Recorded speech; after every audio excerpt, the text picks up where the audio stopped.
おはようございます。岡田さんがの皆様お元気ですか？私はお元気です。4月のゲスト地報告をします。私はティンディーだと申します。ティンド呼んでください。よろしくお願いします。မြန်မာの洋服を着てမြန်မာのバラ花と友達と一緒に写真を撮ります。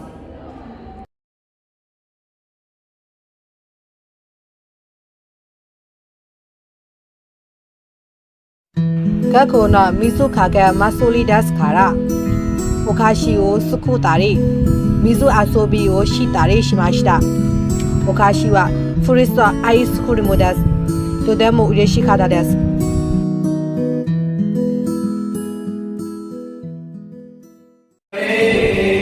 それから歌を歌います。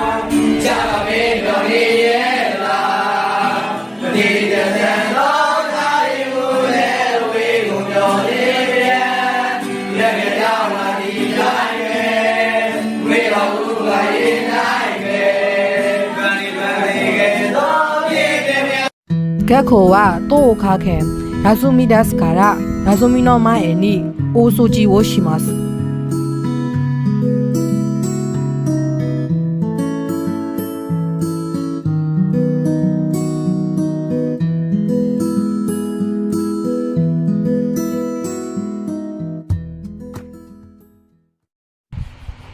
一日中授業で勉強したことを書類に復習して宿題をします。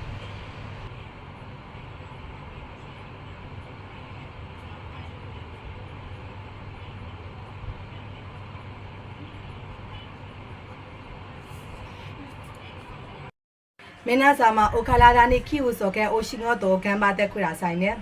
私は頑張ります。今月のゲスト地は以上です。